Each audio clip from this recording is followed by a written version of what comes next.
WWEpodcasts.com proudly presents The Wrestling is Real podcast, because wrestling needs us. Presented by KingofAmazon.com. When you think of Amazon, think KingofAmazon.com. I'm now at the point where I'm reflecting back at the year that is 2019, and I really tell myself, why is it wrestling fans are so uptight? Why are they so upset? What is there to be upset about when it comes to how much good wrestling we get each and every week on television and on pay-per-view? That is not WWE. That's the whole point. It's because everybody expects WWE to deliver such high quality content at such a high level, so high profile, that it overshadows and outbuzzes everybody out there. But it hasn't at all this year. And anything that did offer that kind of buzz, well, they're not even on TV right now. I guess that would be Brock Lesnar and Ronda Rousey. I don't know who else. But for WWE, this has not been a banner year for them. They have struggled a lot. And their spotlight, their biggest shining star right now is anything that is NXT. To the point where everybody in the wrestling world is flocking and supporting NXT and only talking about NXT as if anything that happens on Monday and Friday nights is irrelevant. Haven't you noticed that? I know I have. And it's a shame that it's gotten to that point, but I don't think anybody cares. And the biggest thing I have to concern myself with is the fact that everybody wants to go ahead and, so those that are WWE fans that want to go ahead and pile onto AEW, they're piling on to AEW because of the fact that it is not the main roster product, but it's the fact that it's the NXT product that is trying to fend off All Elite Wrestling in its first year.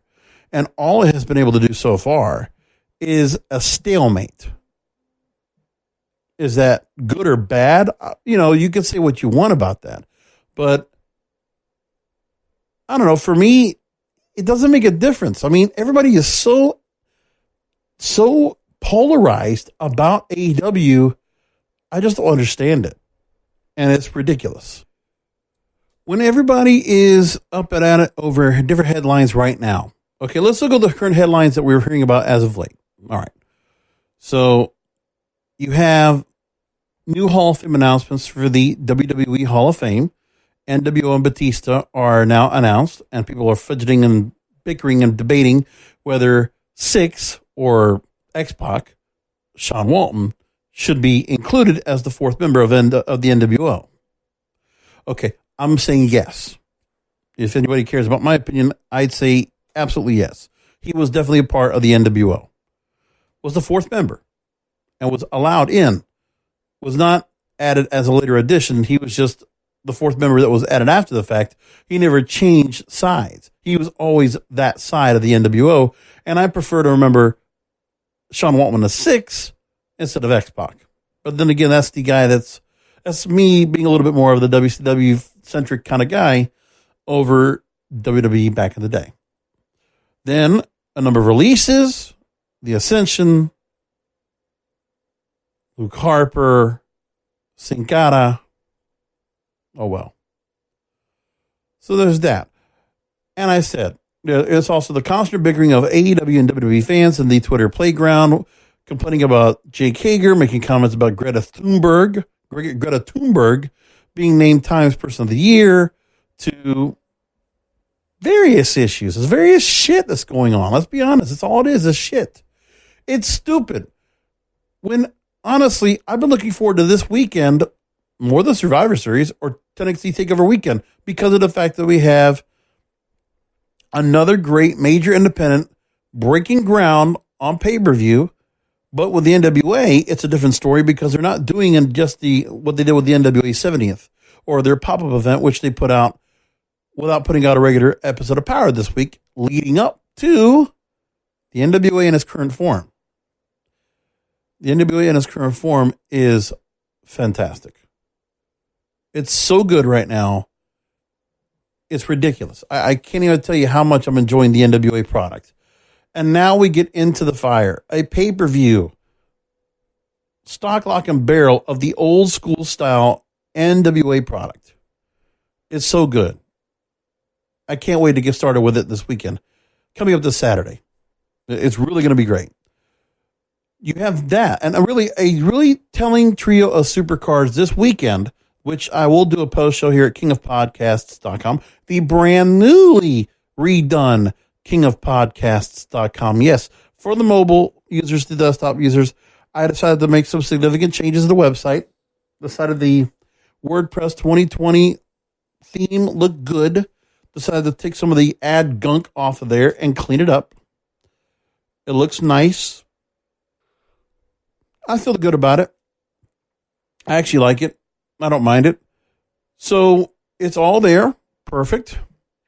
You have Ring of Honor's final battle this weekend. NWA's Into the Fire and WWE's Tables, Ladders, and Chairs, TLC, all this weekend. So we're going to go through and preview and predict each event. We'll go through all the different things and how basically each pay-per-view this weekend really is it's a good test, a real tale of how wrestling is today from brand to brand to brand, because we have examples of a brand that is very virally successful, one that is struggling and muddling in the waters, and one that is failing miserably. It's just like that. It's that far of a spectrum that we have this year, and it's amazing how that has changed in such a short amount of time.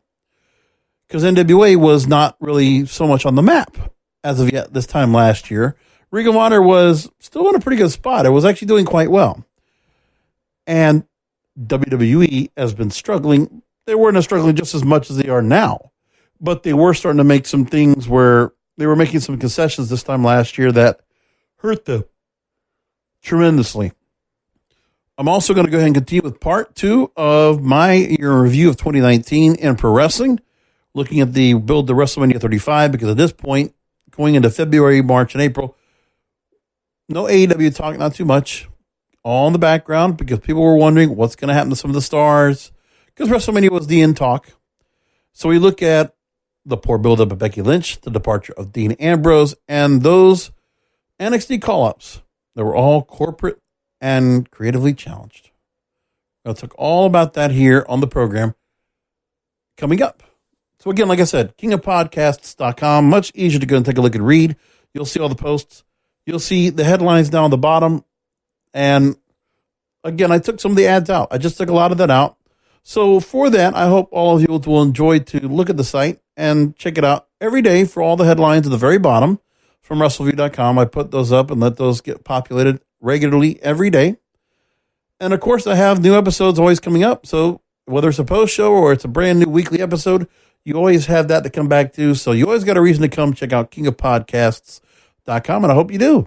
I hope you bookmark it. And I hope you'll also make sure to look at all the numerous ways you can subscribe to the show. There are so many different ways. I mean, I look at the list now. It's ridiculous. Look at the brand new menu I have up there. Just do it, the subscribe button, and just pull that button down.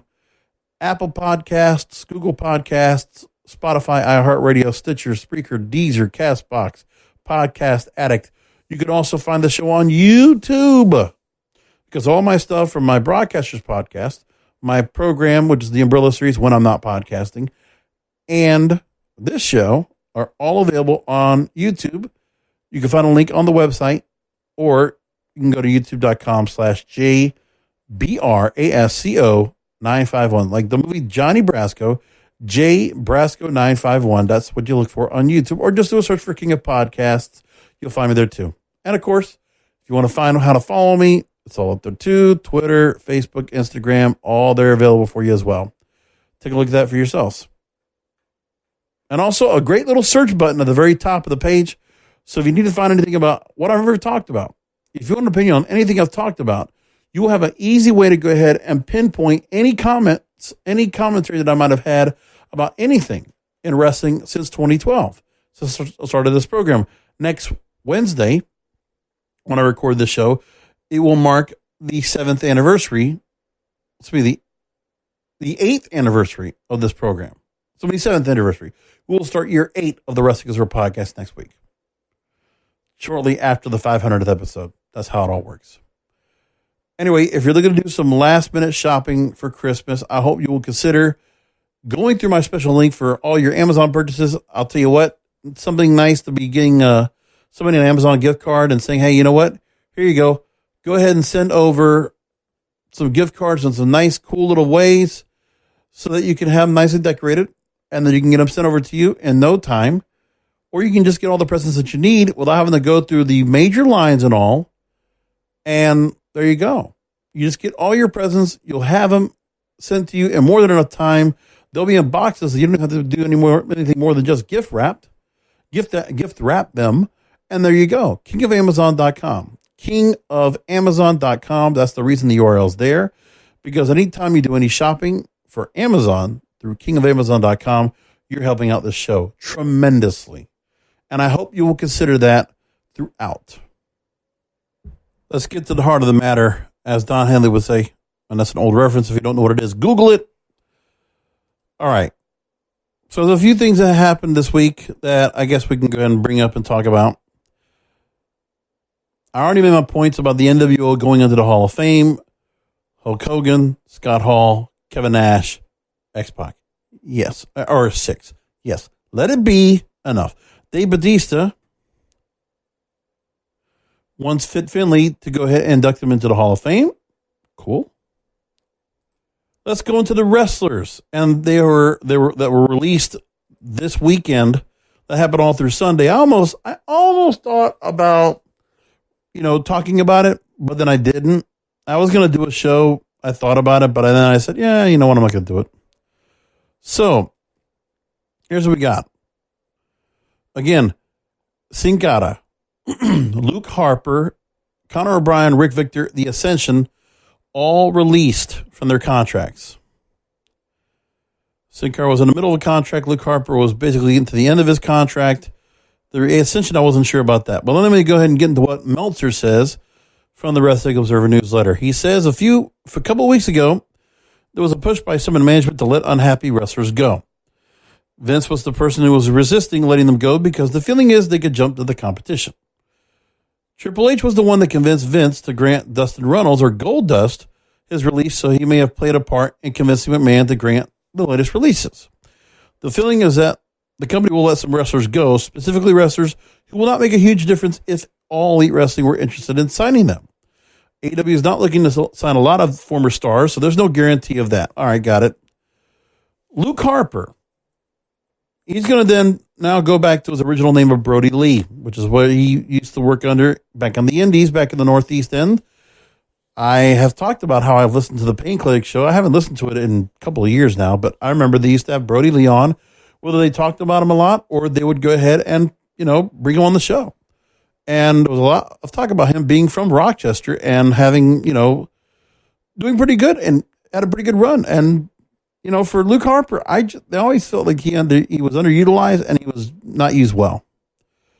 They could have done more with him. I don't know. It's just one of those wrestlers that never fit what WWE wanted to do, except for the fact when they needed to get some heavies for Bray Wyatt and that character, he fit in great. But that's all it was. He was a background character. And for the fact he was positioned that way, him and Eric Rowan have always suffered being background characters. Even seeing Eric Rowan right now with the rodent or whatever kind of animal he has underneath the cage. Yes, it's a little intriguing, but we don't know much more about it. But it's just a simple little thing that people might wonder, okay, what are we going to find out what's inside of that cage this week? It's a Heyman thing, I believe. It's not a bad way to get him over, get something about him to be interesting about, but we'll see what they're going to do. It's got me kind of interested. Except for Lana's complete banshee sounding, which is what JD from NY206 called it, banshee sounding. I'm not so big on the Rusev-Lana divorce, but I feel like for whatever reason, I just want to see Rusev and Lashley take on each other, and I like to see Lashley get the upper hand after all this is said and done. I actually like CM Punk's idea of loser keeps Lana. I think that's even a better idea, but whatever it is. Now, a source within WWE, according to Paul Davis at WrestlingNews.co. He says another reason why the company is more open to releasing is that it's helping to cut down on salaries, freeing up more money to offer deals to mid and upper card wrestlers who don't want to leave the company. So yes, I can see this as a budgetary situation. Because you're talking about Luke Harper, Sin Cara, and the Ascension all taking a little shot down the card.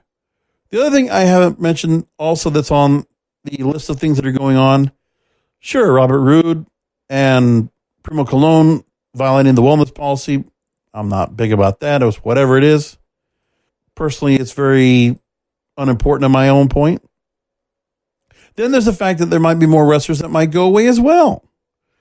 So Dave Meltzer mentioned that also being a possibility.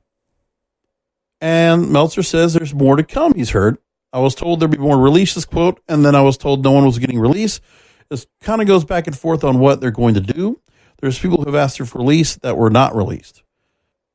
Now, when it comes to Mike Bennett, Meltzer said, quote, everyone I've heard from has said Mike Bennett has done everything they've asked. He did not elaborate on if WWE asked Bennett, but it's worth noting that Bennett has been complimentary of the company in recent interviews.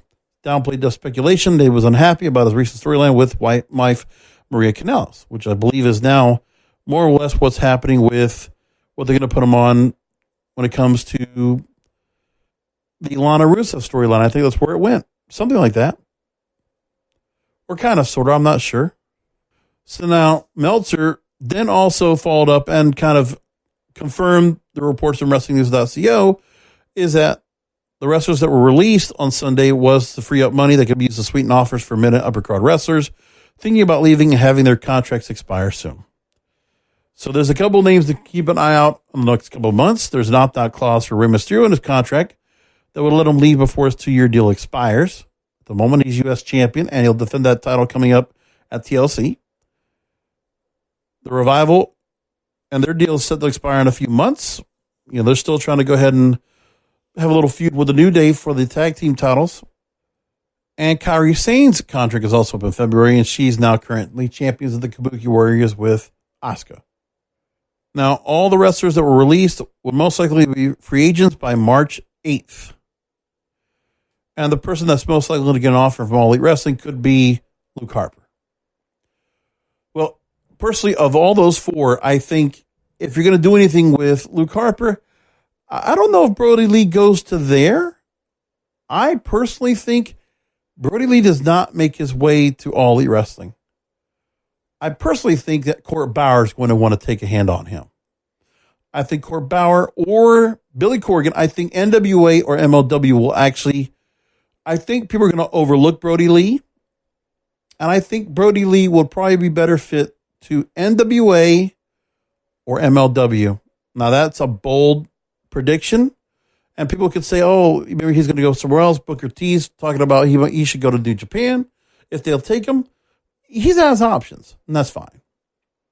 You know, WWE is making some changes. They're doing some things with their shows. Raw, they already made changes to the broadcast lineup. Now we're learning the story that Vince and Kevin Dunn did not like Dio Madden's work on commentary. He was not getting any better. I think that was a good move. And I like to switch to Samoa Joe. Actually, and that's the one thing that people are not complaining about. I think Vic Joseph and Samoa Joe with Jerry the King Lawler injecting himself in commentary has been fine.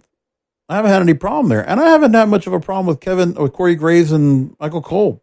Cole's still going to be Cole, and that's whatever. But the commentary is not the big problem. And as for the storylines, you know, Wyatt now getting a little buffer feud with The Miz until Wyatt and Bryan will go after each other, I guess, more towards WrestleMania time. Maybe that's where they're going to go with it. The dog food thing, you know, I care less. It's a storyline. What I have to consider is that I don't know if there's anything that can make King Corbin look much more interesting, but he's doing the best he can with this bad gimmick. You know, messing with a dog. This is what the company wanted to do. I mean, this is probably Vince's idea. Baron Corbin will make him get heat by doing, you know, by mocking Roman Reigns is the big dog. It's not the best storyline in the world. It's not the most creative storyline in the world, but it's something to do because they have nothing else to really make these two really mad at each other. There's not much of a story between them. I mean, nothing really facilitated that more than just this little idea that King Corbin feels like, well, it's a build off of Survivor Series, sure. And this is the way they're going to put this match together. Well, I mean, they really need to get this rid of because this is just as bad as Seth Rollins and Baron Corbin. Now, that said, the Seth Rollins heel turn, it's not bad. I think people are going to warm up to Seth Rollins with the AOP as his heavies. I think that will get over soon enough. I think what Seth Rollins needs to do to inject himself into the mix is he needs to get back to the laugh, the sinister laugh. We don't need it to be like, as now he's back to trying to be like angry Seth Rollins. So he's still trying to he turned heel on the crowd, but then he's still trying to act like a babyface the way he was acting. What he needs to figure out is he needs to get back to what he was doing with the Authority, where he was going, that whole jerk, prick, chicken shit heel thing. He needs to get back to that. And I think that's what's missing now because the initial promo for him didn't really do so much, especially when he came out and he said what he said after the Kevin Owens thing. The attack on Kevin Owens was good. And I think what needs to happen is that Kevin Owens needs to have a struggle getting Seth Rollins in the ring, and that Seth Rollins is always finding his way out, going all chicken shit heel, and and then he goes away. All in all, the Seth Rollins feud, the heel turn was absolutely necessary. It should have been done months ago. But the way that things are, I mean, I hope this is going to be the best chance that Kevin Owens has as a face to get over, as a face to get to be a top face. He's starting to get there. I'm starting to feel like some of that's actually happening. I'm not sure if it's all the way there yet, but again, I've never really warmed up to him as a face, but maybe this feud with Seth Rollins will be the chance for him to really pull that off. All in all, WWE's not doing too bad in my eyes. They're doing whatever it is they have to do. Their numbers are not really reflecting much. Their numbers are not that much better. They're still kind of steady. 2.4 million for SmackDown on Friday night. 2.2 million on average for Raw this past Monday night. Okay. But nobody's paying attention to the Raw and SmackDown ratings. Not much at all. People are just paying attention more to the AEW NXT thing. Which, again, when you think that would be going on, I mean, people will have their normal complaints and gripes and whatever about Raw and SmackDown every week, but they're not saying much more. It's just kind of there. And then when you look at and the truth is, it still comes down to the fact that this company does not want to really put any real emphasis on what they're doing right now. I think maybe WrestleMania will be different. It has to be different. They got to sell, 80,000 seats at Raymond James Stadium to get that Tampa Bay crowd up and at it. And maybe put more than that for all we know. But they're going to be in Tampa. It should be a good time for that. A great weather for that as well. And also with Tampa, so much wrestling going on at that time. There are a lot of good opportunities for them to do really well in Tampa this year, coming up next year for WrestleMania 36. So, okay. Let's look forward into this. Now, there are matches that have been set up for NXT, for TLC. I almost said NXT. Look, yes, we have that all set up. But when the WWE faithful, the loyal fans, the super fans of this company, the ones that will shit on AEW all they want, to be honest, they're much more excited about what's going on weekly on TV on NXT and AEW than they are on the pay-per-views. Honestly, look at what's going on with the TLC pay-per-view this weekend. Is anybody talking about the matches they have set up? The matches they have set up this weekend, they could just be anybody. But they're just basically taking current feuds that are being brewed up right now.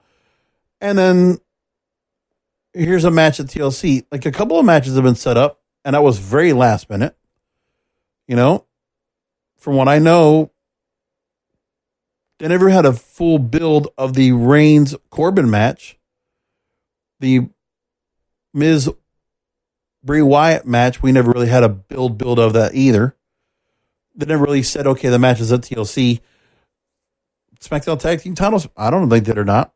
I mean, it was just Monday night where Becky Lynch then finally says, let's up the ante, tables, ladders, chairs. Okay. Other than that, all the other matches were just matches that were just put together, but really not much of a build, not any build at all for TLC this past weekend by this company at all. Nothing. So anyway, you have their card set up. They got 6 matches that have finally been announced. Okay, good for them. But, I mean, I think they know that this is kind of just falling flat coming up this weekend because it's all plunder. And dare I say, the War Games match, when you have War Games that just happened 3 weeks ago, or, 3 weeks ago, when you have that kind of plunder and all the stuff they did in that match, do people really have the appetite right now to go ahead and say, oh, okay, let's get into TLC? No. None of these matches are going to be able to top what they were doing in those others. Okay. I don't know how they're going to do it. I don't think they're going to do that. So with that said, we see, first of all, Raw Tag Team titles, Viking Raiders Open Challenge. So we don't even have an opponent for them. Mr. Black Buddy Murphy, which is just a straight up lower mid-card feud. It's a Raw feud that really doesn't mean much. Pick a fight. Rusev and Bobby Lashley, we have the culmination of those two together, but the focus has not been on their feud. It's been the focus of the relationship and the love triangle. I don't know. Tables match, maybe put Lana in a cage. They should have done that too. Why didn't they put Lana in like a cage or something like that? Why didn't they put her in a shark cage or something like that? I'm surprised they didn't do anything to kind of put a focus on her in the match, but they chose not to. Okay. Women's tag team titles. So Becky Lynch, not defending her belt. We have Kabuki Warriors against Becky Lynch and Charlotte Flair. Okay. So no SmackDown Women's title. No WWE Championship. And it looks like no Raw Women's title. Yeah, we have one women's match, and that's the TLC match. That's it. Because there's not much else. I mean, there isn't. New Day and Revival, that's been kind of on and off. It's a very worn out feud for the SmackDown Tag Team titles. Roman Reigns and King Corbin. I mean, I think Roman Reigns is helping to. This is basically Roman Reigns' final feud where he's trying to help elevate another star. Because I feel like that's what he's been doing for the most part since he came back. He was trying to become like kind of just the, he's been the stand-up guy, came back from his leukemia diagnosis, and he's been working whoever that he had to put in his way, and that's what he's done with them. King Corbin just happens to be the same thing here. And they're saying to themselves, all right, well, let's just get these guys to see if Baron Corbin can get some build off of this, but he's not. And I'm not sure what to think of what to do with Baron Corbin. I still don't think he's that bad. I just think they need to do a better storyline with him. And the dog thing is stupid. I haven't liked any of this. I haven't liked the King of the Ring gimmick. I haven't liked the general manager gimmick. I haven't liked any of the stuff they put him in. But they continue to put Baron Corbin in bad things. And Baron Corbin, I must admit, continues to, he doesn't embarrass himself. He at least performs the content pretty good. And I think when I hear some people talking about Baron Corbin in a positive light, I can't knock them. I don't necessarily hate the guy. I hate his gimmicks. But I think the guy is a good talker. He's not bad on the ring. He's actually pretty damn good. I wish they did more with him.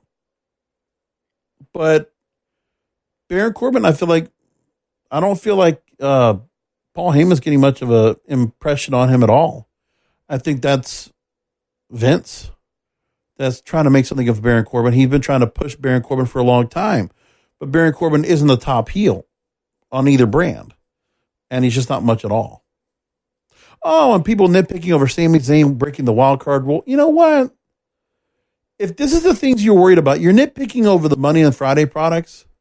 You're praising and overcritically analyzing the AEW NXT Wednesday Night Wars. We're talking about the battle between 2 million viewers.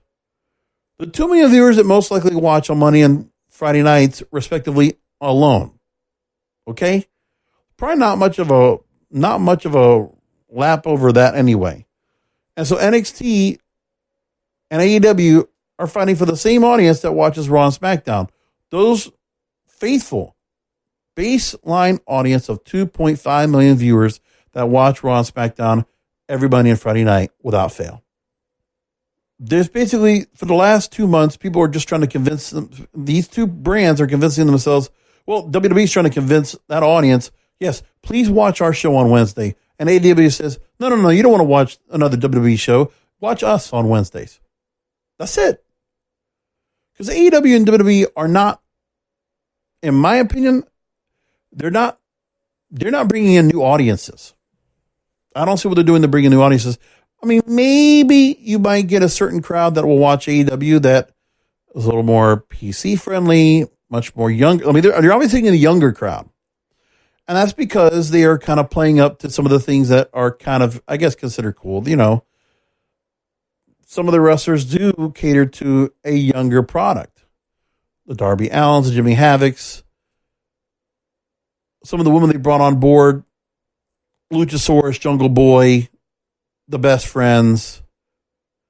There's just some real gimmicky kind of guys that would probably resonate with a younger crowd. It's just, you know, it's buzzworthy, it's viral worthy, it's internet friendly type wrestling. Like, it's stuff that you could talk about that's like, you know, among the nerds, among the internet friendly crowd. Yeah, they're going to talk about it. It's going to be, yeah, there's some cool stuff on it.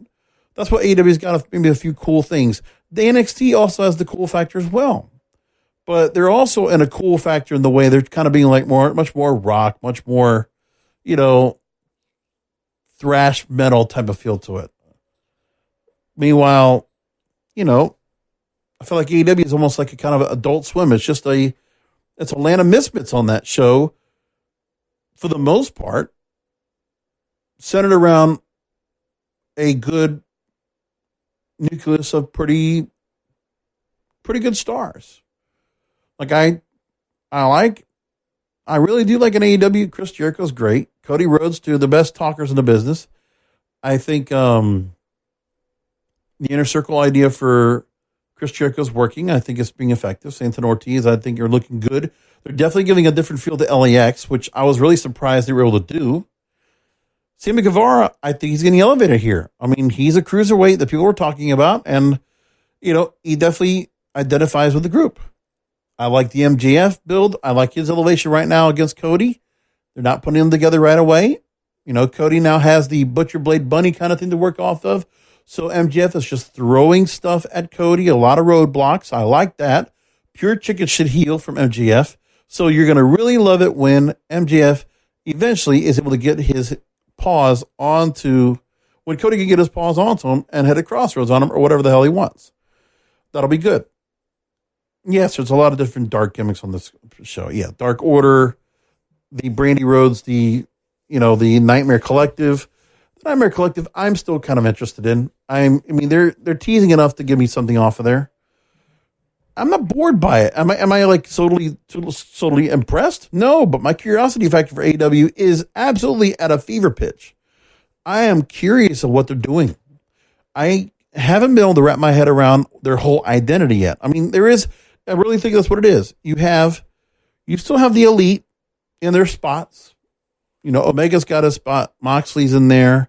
Hangman Page, they all have their spots. Pac, all that right there, which are just really good, established, strong, definite, like, you know, pedigreed wrestlers with misfits and loads of gimmicks. A treasure trove of gimmicks all across the board. Do they mean anything? Maybe not necessarily. Are they kind of fun? Absolutely. But that's what they're doing. I don't think they take themselves so seriously that they're worried about that. Because wrestling of the day, we always had like gimmicks, right? The only difference is we're getting gimmicks now that are just very gimmicky, but that's for 2019. I mean, I think the whole Best Friends Orange Cassidy thing for the way it goes over. And these are gimmicks that are gone over in the indies for a long time that I think they're starting to work out, and they might actually work in front of a national audience. It's starting to look like it is. I mean, Luchasaurus, Jungle Boy, and Marco Stunt, that's how gimmicky can you get than with that. But that group's getting over. Yeah, you want to complain about the crowd? Yeah. They're not going to get in pull more than 4,000 people probably a night. I can understand that. So they're playing in arenas that are too big for them. And when they have a pay-per-view or they have some other events that are going on, maybe they'll be able to actually get near capacity or maybe sell it out. But it's because it's their base audience is working off of that. That's what they're working off of. That's what they got. That's what they have. So I give them all the credit there. Listen, that's what's the in between those two brands. That's where I feel both brands are. But those two companies, AEW and WWE, and NXT is in the same mix. They do not offer me really stringent, long-term storylines, real, well-built, passionate, detailed, intricate feuds. I don't get that. Because that Inner Circle, sure, that's a nice faction you got right there. But I get much more interest and more bang for my buck, to take a pun from the Young Bucks. I get more from the Contra Unit than I ever do of anybody else. I think Contra Unit is badass. And you know what? It's not even like we see the entire group in there. I never see, Simon Gotch in there that much. I never see the Japanese wrestler they got in there that spews mist. I don't see much of the other people. But of who I do see is I see Jacob Fatu and Joseph Samael. That's just badass, those guys. I like them. And I think that, it works. Jacob Fatu, badass champion. I love it. By the way, I got to make mention about MLW. I'm very upset to see that the whole issue with Teddy Hart, for whatever reason, the fact that he got released, it's unfortunate.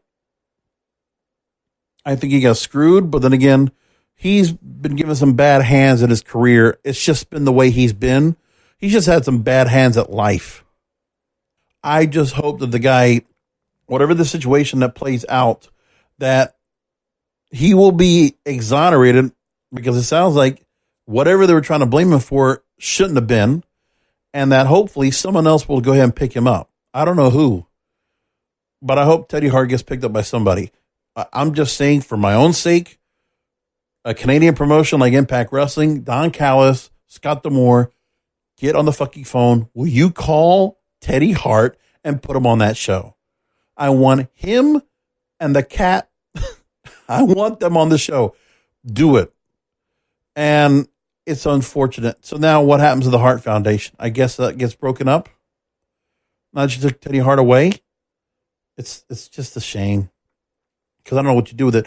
And Brian Pillman, again, they haven't used him that much, and I'm not sure what to think about him and Davey Boy Smith Jr. and their setup. But it is what it is. I guess I can still have them Hart Foundation and have them as a tag team for right now, without either one of them having to do any kind of singles work. I know there's a lot that had to be done when it comes to this weekend, where at tapings, I know there's some things that happened with the Dynasty, and I don't know what's going on there. By the way, I got to tell you another thing too. MLW, Alexander Hammerstone, keep an eye on that guy.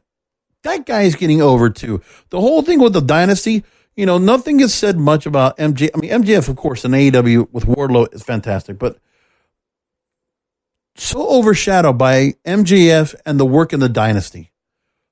The Dynasty gimmick is so damn good. It's another great faction I really enjoy. Not much to be said about them. They don't say much about it. Tom Lawler's heel turn, I can appreciate that too. It's a lot of good stuff they got going on right now. They really got it set up. But that's the kind of stuff I see that WWE and AEW don't really have much of. OVE is a hell of a faction. I mean, Sami Callihan is doing dynamite work right now for Impact Wrestling. He is just doing a damn good job. kicking ass. Tessa Blanchard, seeing Taya Valkyrie, and, a resurgence of Rob Van Dam in this heel character. I enjoy that too. They're making the most of what they have of their product. Ken Shamrock making his way back. I'm enjoying what Impact Wrestling's doing right now. They're obviously giving a much more passionate product. The North is a hell of a tag team. You put them in any other division, you're going to do damn well. And that's where I see things right now. The Rascals are fun to watch for a cruiserweight team, to give them some depth and give them something to work off of. And by the way, Trey's mom is hot. She is. She's a MILF. So all of that right there is interesting. Now, so I look at those brands and they're exciting and they give me some purpose. And I really do enjoy what they're doing right now. That said, those are the major independents that are giving some good things in overall as well. But then I look at what they're doing with the build up to the NWA pay-per-view Into the Fire. Oh, by the way, quick predictions for the TLC pay-per-view this weekend. Bray Wyatt will beat The Miz. Roman Reigns will beat King Corbin. New Day will retain the tag team titles over the Revival. Becky Lynch, Charlotte Flair, I believe they will be tag team champions. That'll create a rift. So I'm guessing Kairi Sane will then be gone pretty soon. I'm going to say Bobby Lashley beats Rusev. I will say Aleister Black beats Buddy Murphy. And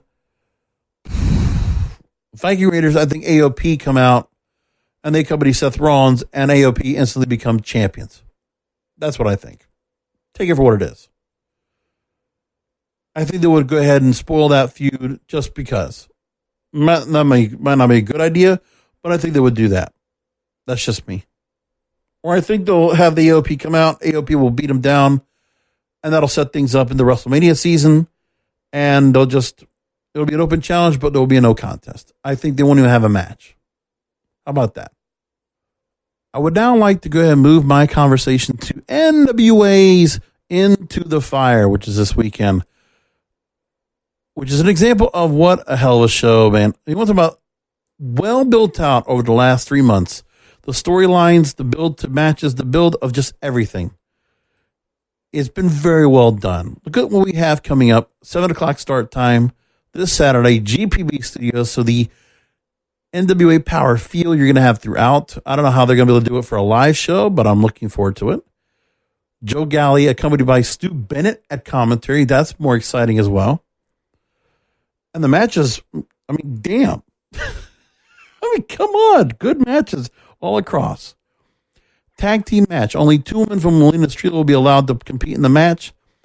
Allison Kay and Ashley Vox against the faction of Melina, Thunder Rosa, and Marty Bell. I love that. A hell of a match. So no women's championship on the line this time around, but that's okay. A lot of title matches anyway they have. Come on. When you look at matches they have here that are just middle of the card matches, and those intrigue the hell out of me. Trevor Murdoch against the question mark. Trevor Murdoch, what a great story of coming back and making his way back into wrestling once again. Old school guy looking like Big Dick Murdoch, just like his daddy, right? The question mark. One of the most, overnight sensation in NWA. Like, come on. Karate. The old school gimmick is working. It's going over. It's getting over. This is the kind of shit that wrestling fans crave and love. Old school fans love this right here. Eli Drake and Mr. Anderson, because Eli Drake not being put into the main championship mix, but he is going to be considered. He's swirling around there, okay? That's what the point is. Eli Drake, it's a long-term run to make him champion NWA. I think that's what they're definitely going to get to, which will be a hell of a run when he gets to be the champion up there. Eli Drake, I know he has a little bit of the Rock, Stone Cold kind of feel to it, but I also feel like Eli Drake could very well be okay. And I feel a couple of distinctions to old school wrestlers when I look at this. Eli Drake, I kind of get a feel of Larry Zbyszko when I think of Eli Drake. A little bit of that. I don't know why I do, but I feel a little bit of Eli Drake has that kind of Larry Zbyszko kind of feeling to him. Mr. Anderson is a good hand, and so far he has been not cringeworthy at all. He's been okay. I mean, I haven't seen much of him in his run at NWA to really say much about it, because also he's been teamed up with Colt Cabana, and they really kept him not too much into the talking bit. They've kind of reserved him a bit because people know who Mr. Anderson is. That's the whole point. Interesting matches anyway. I think, I got to say, Melina Thunder Rosa and Marty Bell, I think, will win in a tag team match. Question mark will be Trevor Murdoch in a very close match. I think they're going to have a hell of a match together. Fascinating with the Rock and Roll Express winning the NWA Tag Team titles for the 9th time in a rematch against the Wild Cards, Thomas Lattimore and Royce Isaacs. By the way, the whole deal with Camille is also very intriguing and exciting. I don't know what they're doing here. James Storm getting involved here, and Nick Aldis. I don't know what to think here. It was so damn good. Good matches. I think the Rock and Rolls. I think the Wild Card win the title's back. I don't think Rock and Roll holds on it for a long time. I think they got it here as a transition kind of feel, and I think that the Rock and Roll Express they'll drop the belts to the Wild Cards. I just don't know. I mean, I think I just see the Dawsons, and I see Murder Inc. I mean, I see, Homicide and Eddie Kingston being back in the mix, among others. That's where I see things going. National Heavyweight title. What an intriguing match. And by the way, Aaron Stevens has definitely put himself back on the map again. He has been enjoyable to watch. Yes, you can talk about, but he was so good as Demi Miz. No. Aaron Stevens right now, it's as good as it gets for that character. The guy is damn good right now in this role. It's the role that Damian Sandow should have been, and it's probably better because now he's being let go to do his own surmise. It's working. It's very good, and I've enjoyed it a lot. And I think he's actually kind of helped elevate the question mark to a certain point as well because of the back and forth. Just don't know how that works. Ricky Starks getting this real good up and push has been very interesting here. He's kind of like the Brian Pillman here of this group. And I like him here. I think Ricky Starks has a lot of upside. He's a hell of a story here. I'm just wondering what they're going to do with him in this match and how he's going to be set up. And Colt Cabana being national champion is great. Hell of a story being told. And I'll tell you what, to look at what they've done with Nick Aldis and James Storm going back a year, this feud, just like they did the Cody and Nick feud before.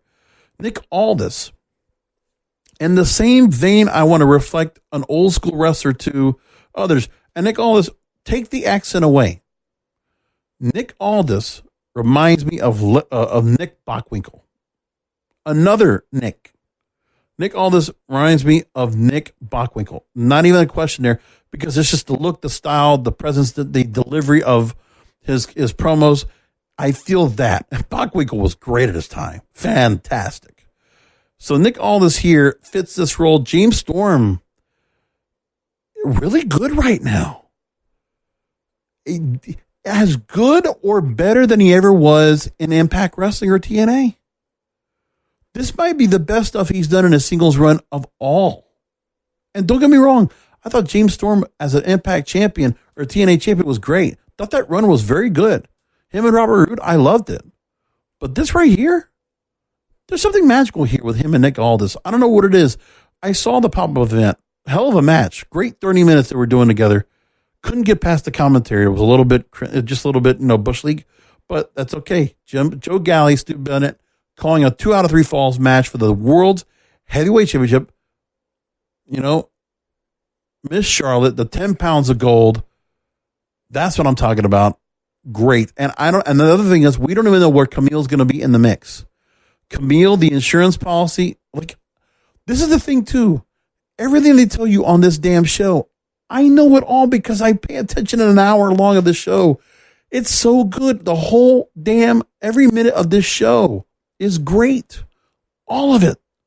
It's so damn good what they're doing. I really enjoy all of it. So good. So good. This pay-per-view looks fantastic. I'm going to say Nick Aldis retains the World Heavyweight title. I think, Colt Cabana retains the National Heavyweight title. Too soon to pull the belt off of him. But I think we need to see which of Ricky Starks or Aaron Stevens will be the next guy that's going to match up. How they're going to work that out, I don't know. But the whole card is fantastic. It really looks good. I pre-ordered the show. I will be all over this show. Who knows? I might even talk about NWA Into the Fire first. Or I might, I am seriously considering it. I might just go ahead and do, I don't know why. I'm thinking right now, I'm going to go ahead and probably do NWA Into the Fire and Ring of Honor Final Battle same night on Saturday night. I think I might just do that instead and do TLC the next night. I might just do 2 post shows instead. I'll keep you posted if that's what I decide to do. I'm not sure yet, but that's what I'm thinking about. So anyway, that's my talk for NWA Into the Fire. William Patrick Corgan, the whole crew NWA, masterful job. Masterful work of wrestling. Professional wrestling at its best. It's as good as the old NWA I used to watch. I am enjoying it all. This current incarnation of NWA is so well done. Billy Corgan, you get this, man. You understand this. You got this. You have your mind wrapped around wrestling so well. I get it all. I enjoy the gimmickry of, seeing the guy that's selling tire irons and waffles. I forget his name right now. I can't think about the top of my head. When I look at that, the question mark stuff, Austin Idol is fantastic. I love it all. It's so good. So damn good, NWA. Thank you for bringing this show in. One of the highlights. When we get to the fourth quarter of 2019 on this show at the end of the year, I'm telling you, I'm going to be in glee talking about the debut of AEW Dynamite, the NXT run, the start of the Wednesday Night Wars. But more importantly than anything else is, and even Impact Wrestling going to Access, is NWA Power on YouTube. So damn good. I really enjoy it. Now, take a few minutes now to talk about Ring of Honor. And unfortunately, it is last because it's been somewhat leased. And please do not misconstrue. I want Ring of Honor to do better. And I am fed up and hearing about all the bullshit that's going on with this company. This is embarrassing. And I wish it wasn't like this. I've enjoyed Ring of Honor for a long time. When I started this show, I had just started getting into Ring of Honor because it was finally on TV on the Sinclair stations. I can actually watch it. But I haven't watched the weekly show in a long time. I can't. And it's nothing against Ian Riccaboni and Caprice Coleman, whoever else does commentary. Nothing about that. I think those guys do great. I think their shows are pretty good. But I can't get into the wrestlers and what they're doing right now. There's just not much there. And also, you have a certain amount of people that are also just out there kind of just doing what they're doing. I'm wondering what Ring of Honor actually survives next year. Or if they get folded to another company. Because I believe Sinclair, with what they're doing right now with the regional sports networks, I honestly think there's going to be a point where we're going to see Ring of Honor might get put up for sale. There might not be anybody who wants to buy the promotion outright, but that promotion I think could get sold to another company. Or we see a merger where Ring of Honor gets swallowed by another company. This is something on top of my, this is like coming out of my ass. Okay. But I believe Ring of Honor will not be with Sinclair for that much longer. I don't know if they want to hold on to this. It's becoming much more of a detriment to them. The other problem is with Sinclair Broadcasting, they're just not good. They're just not good managers, not good owners. And they're also worried about other things. They have their other TV projects they're working on. They're working on their TV stations, which are not well run. They really do have some bad business practices when it comes to the staff and how they handle the contracts of the staff that they have on all their news stations. All the great talent they have on news TV that they do, they put a lot of money into their product when it comes to the look of all their products and to what they're doing when it comes to building out the news studios and all. But is any of the money they're putting into things getting put into the talent? No. The contracts are horrible. People are getting underpaid. They're putting out some pretty good content out there for what it's worth, but when you look at what Sinclair's doing, you know, they have their hands in a lot of different things. They have the regional sports networks now. Are they going to really worry about how much they're spending with Ring of Honor? I mean, Ring of Honor is not what it was since they were bought by Sinclair. That's the biggest problem.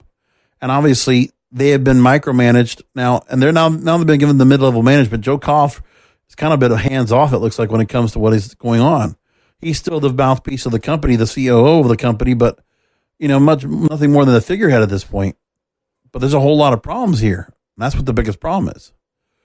So, final battle will be at the UMBC Event Center, Baltimore, Maryland, which they've run a lot of shows. Baltimore is home of Sinclair. And again, like I said, they got a card on here. It'll be a good card, but overall, you know, you wonder who's going to be around after all this.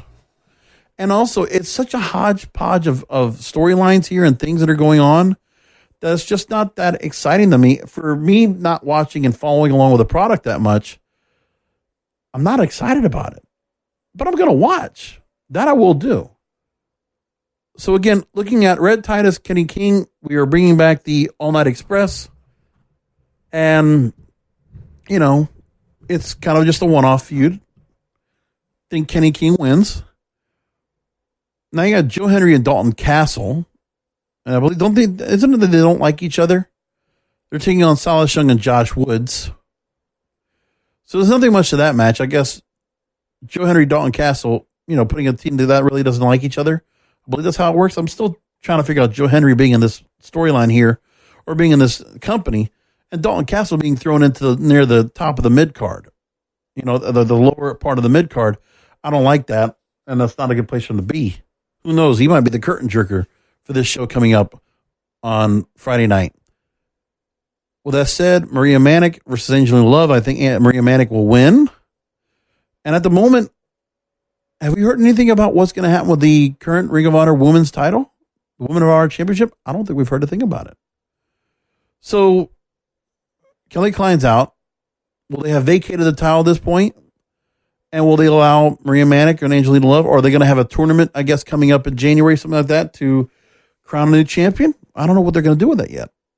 Jeff Cobb versus Dan Maff, I don't know much about, but I'll guess Jeff Cobb.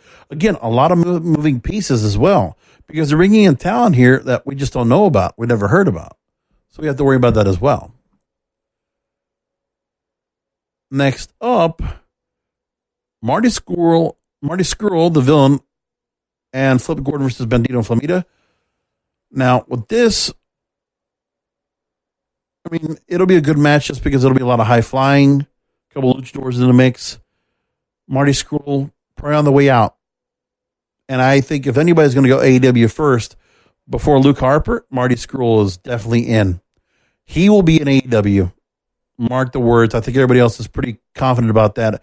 He has a lot of friends in AEW, and I think that's where he's going to go next. He's been in Beyond the Elite, being the Elite videos. I think there's absolutely the biggest possibility, 99% chance. Marty Scurll does not stay with Ring of Honor. He will go to All Elite Wrestling. That's the next man to go. Maybe we'll see him as early as Revolution, the new pay-per-view coming up for All Elite Wrestling, February the 29th, leap year 2020. Or leap day, excuse me. Shane Taylor versus Dragon Lee, Ring of Honor Television Championship. Boy, I haven't watched this show much. Shane Taylor being television champion here. I think what was it? Shane Taylor was the one that beat Jeff Cobb for the TV title. You know, that'll be a good match. I think Shane Taylor wins it. Matt Taven and Vincent. So revenge feud because Vincent was the one that basically cost Matt Taven the world title. You know, Matt Taven has talent, and I think there's something about him, but I think he's just not, you know, never really cared for the kingdom, more or less. And I think with him, Matt Taven, I think there's just something there, but I don't know. Again, Ring of Honor, man, they just missed the ball. What an opportunity they dropped. The G1 Supercard, everybody was talking about that before All Elite Wrestling. Everybody talking about it was a Ring of Honor show. Ring of Honor put their name along with New Japan, the Supercard, and you sold out Madison Square Garden. And to see this company at the end of 2019 be able to never never sell on any shows, put any asses in the seats whatsoever, and Ring of Honor falling apart.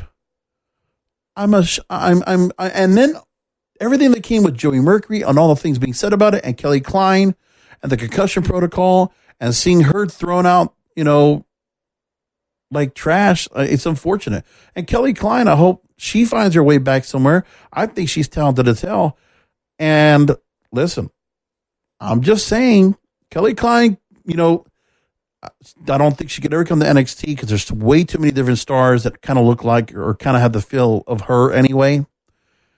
As the gatekeeper, I think, Rhea Ripley and Shayna Baszler, there's just a lot of stars that have a certain look that looks like her.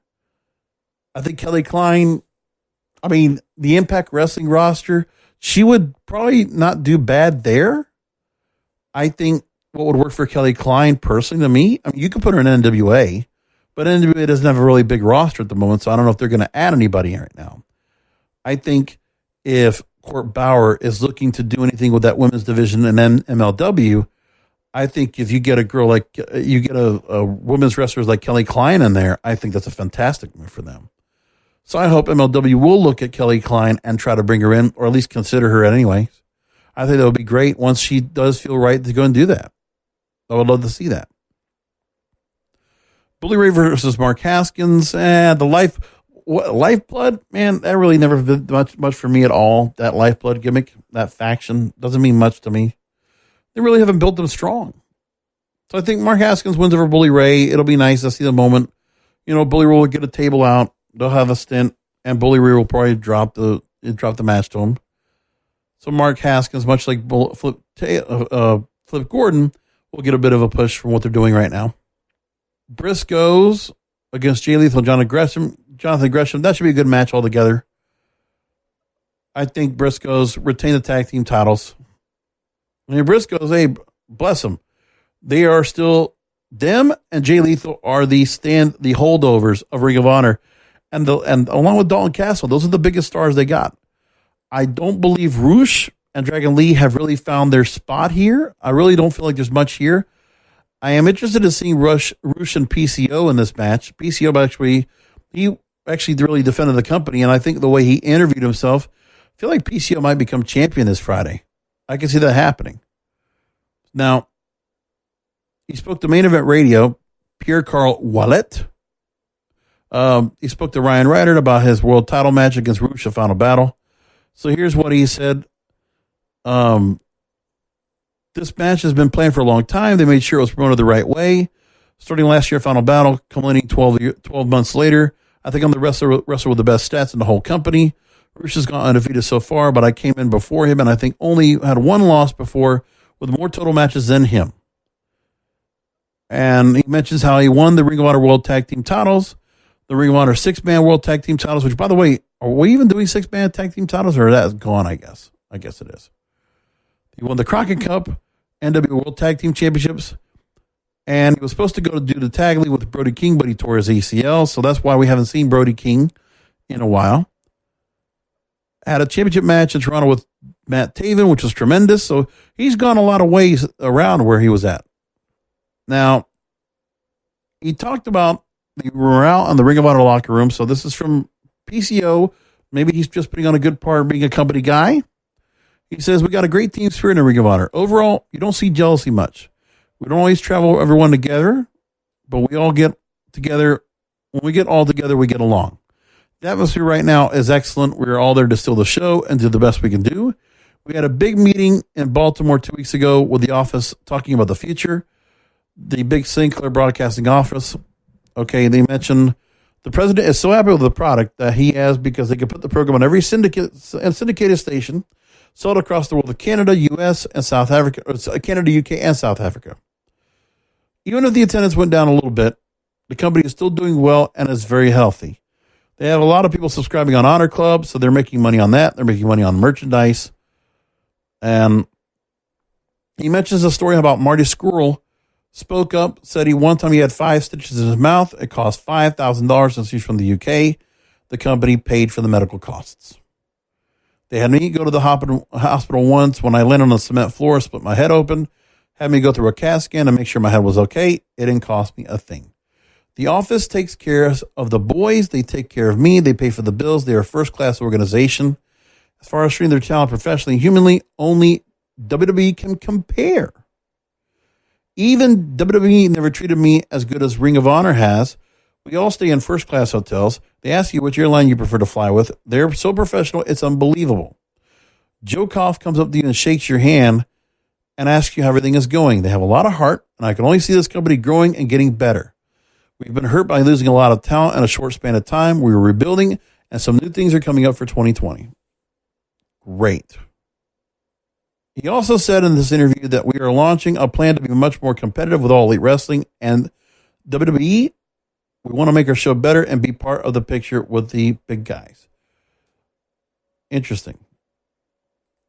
And who are all the guys they have signed as of late to bring into the mix? Well, so far, I mean, we see all the people they've brought in together, and, you know, they got some stars. I mean, Brody King is one of the guys that's kind of missed out on things, but other than that, I want to see where they go. I hope that they have this plan that they have coming up that they're talking about is going to happen pretty soon, and that it will be done, and hopefully it'll be really well done. Like, I hope Ring of Honor Final Battle does very well. This is their signature show. This is the WrestleMania. They got to make it stand out good. We got to see some good things that are going to really stir things up. So that people will talk about Best in the World coming up in April and move along like that. Or Supercard of Honor. And then Best of the World. So either which way, it's been a while. We haven't talked much about Ring of Honor, but now we're here, and I am looking forward to seeing what they do. And I only hope for the best. Anyway, I'll let you know what I'm going to do about Saturday night. If I decide to do Saturday night and Sunday night, we'll figure out what they're going to do. I'm not sure. But in the meantime, enjoy this weekend. Get to take in all the wrestling you can. We're going to have all this to go ahead and look forward to coming up this weekend. Again, Friday, Ring of Honor Final Battle. Saturday, NWA Into the Fire. Sunday, tables, ladders, and chairs from WWE. We'll have all that coming up this weekend. What a great weekend for wrestling, folks. I hope you enjoy all of it, and I hope you'll catch my recaps here on the Wrestlers World Podcast next, because wrestling needs us. Thank you for listening to the Wrestling is Real podcast, brought to you by KingofAmazon.com. Help support the King of Podcasts. Shop now at KingofAmazon.com.